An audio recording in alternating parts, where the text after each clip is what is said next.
ജിഷ്ണു, നാട്ടുകാരെന്താണ് പറയുന്നത്?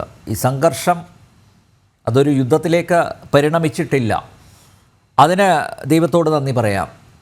പൊതുവേ നാട്ടുകാർ, ഒരുപക്ഷെ നാട്ടുകാരുമായിട്ട് ഇൻറ്ററാക്ട് ചെയ്യാൻ പറ്റിക്കാണും.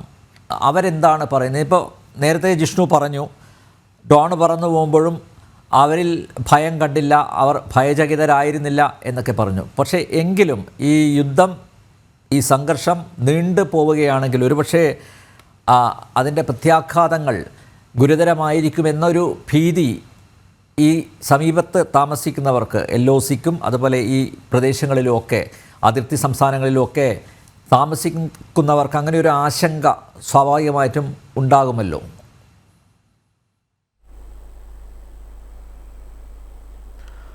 അൽനബീർ, അത്തരത്തിലൊരു ആശങ്ക തീർച്ചയായും ഈ നിയന്ത്രണ രേഖയോട് ചേർന്നുള്ള ജനവാസ മേഖലയിൽ ആളുകൾക്ക് ഉണ്ടാകുമെന്നുള്ളതിൽ യാതൊരു സംശയവുമില്ല. കാരണം കഴിഞ്ഞ ദിവസം പൂഞ്ച് മേഖലയിൽ പാകിസ്ഥാൻ നടത്തിയിട്ടുള്ള ഷെല്ലാക്രമണത്തിൽ സാധാരണക്കാരായിട്ടുള്ള ആളുകൾ, 8 സ്ത്രീകളും കുട്ടികളും ഉൾപ്പെടെ 16 പേർ കൊല്ലപ്പെട്ടിരുന്നു. വലിയ നഷ്ടം ഭാരതത്തിന് അവിടെ ആളുകളുടെ ജീവന്റെ കാര്യത്തിലുണ്ടായി. അതുകൊണ്ട് തന്നെ പഠാൻകോട്ടിൽ ഇപ്പോൾ നേരത്തെ 5 മണി ലൈവ് ഷോ കഴിഞ്ഞ് ആ സമയത്ത് ആളുകളുമായി നമ്മൾ സംസാരിച്ചിരുന്നു. ഒപ്പം ഈ ഡ്രോൺ കണ്ട സമയത്തും അവിടെ നിന്ന് ആളുകളുടെ ബൈറ്റുകൾ നമ്മൾ എടുത്തിരുന്നു. അവരെല്ലാം ചൂണ്ടിക്കാട്ടിയിട്ടുള്ളത്, ഒന്ന്, ഭാരതത്തിന്റെ പ്രതിരോധ സംവിധാനം ശക്തമാണ് എന്നൊരു ധാരണ, വളരെ കൃത്യമായ ആത്മവിശ്വാസം, ധാരണ എന്നതിനപ്പുറത്തേക്ക് വളരെ കൃത്യമായ ആത്മവിശ്വാസം ജനങ്ങളിലുണ്ട്. രണ്ടാമത്തെ കാര്യം, ഈ ഡ്രോൺ അക്രമവും അത്തരത്തിലുള്ള കാര്യങ്ങളും നേരിടുന്നതിന് കഴിഞ്ഞ കുറച്ച് ദിവസങ്ങളായി ബ്ലാക്ക് ഔട്ട് ഡ്രിൽ, കൂടാതെ സൈന്യത്തിന്റെ പരിശീലനം, റെസ്ക്യൂ ഓപ്പറേഷൻ ഏത് രീതിയിൽ നടത്തണം, ഒപ്പം ഏതെല്ലാം രീതിയിൽ ഈ ഡ്രോൺ ഉൾപ്പെടെ അക്രമം നടത്തുമ്പോൾ എങ്ങനെ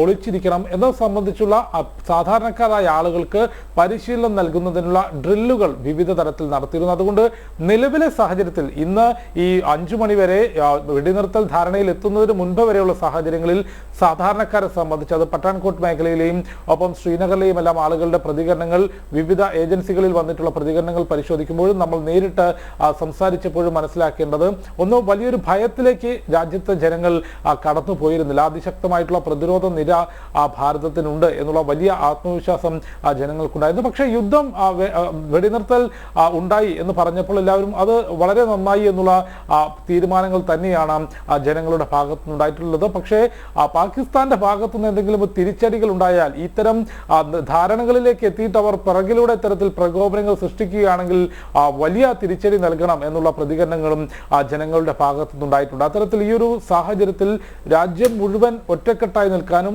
ഒരേ മനസ്സോടുകൂടി നിൽക്കാനും രാഷ്ട്രീയത്തിനും മറ്റെല്ലാ അതിർവരമ്പുകൾക്കും അപ്പുറത്തേക്ക് ഭാരതം എന്ന രാഷ്ട്രം ഒരുമിച്ച് നിൽക്കാൻ സാധിച്ചു എന്നതിന്റെ നേർക്കാഴ്ച കൂടി ഈ ഒരു സമയത്ത് നമുക്ക് കാണാൻ സാധിച്ചിട്ടുണ്ട്. അത് ഈ കശ്മീരിലെ ജനങ്ങളാണെങ്കിലും കന്യാകുമാരിയിലേതാണെങ്കിലും കച്ച് മുതൽ കാമരൂപം വരെയാണെങ്കിലും ഭാരതത്തിലെ മുഴുവൻ ജനത ഒറ്റക്കെട്ടായി നിൽക്കുകയും പഹൽഗാമിന് അനിവാര്യമായ മറുപടി നൽകണമെന്നും, ഭീകരവാദത്തിന് ഓപ്പറേഷൻ സിന്ദൂറിലൂടെ മറുപടി നൽകിയപ്പോൾ അതിൽ ആത്മാഭിമാനം കൊള്ളുകയും പാകിസ്ഥാൻ പ്രകോപനം സൃഷ്ടിക്കുമ്പോൾ 1-ന് 10 തിരിച്ചടിക്കണം, പക്ഷേ ആളുകളുടെ ചോര വീഴ്ത്തിയുള്ള യുദ്ധത്തിലേക്ക് പോകുന്നതിനെ സംബന്ധിച്ച് ജനങ്ങളുടെ ഭാഗത്തുനിന്നും പൊതുജനങ്ങളുടെ ഭാഗത്തുനിന്നും ഈ ഒരു വെടിനിർത്തൽ ധാരണയിലേക്ക് എത്തിയത് അത് വളരെ നന്നായി എന്നുള്ളത് തന്നെയാണ് ജനങ്ങളുടെ ഭാഗത്തുനിന്ന് വരുന്നത്. പ്രത്യേകിച്ച് ജമ്മു കശ്മീരിനെ സംബന്ധിച്ച് പെഹൽഗാമിലെ ഭീകരാക്രമണവും അതിനുശേഷമുള്ള സൈനിക നടപടികളും ഒരു വലിയ ഇരുണ്ട കാലഘട്ടത്തിൽ നിന്ന് മാറി വെളിച്ചത്തിന്റെ പാതയിലേക്ക്, അല്ലെങ്കിൽ ഭാരതത്തിന്റെ മറ്റേതൊരു ഭൂപ്രദേശം പോലെ ജമ്മു കാശ്മീർ ജനതയും മാറി വരുന്നൊരു സാഹചര്യമായിരുന്നു. പ്രത്യേകിച്ച് കഴിഞ്ഞ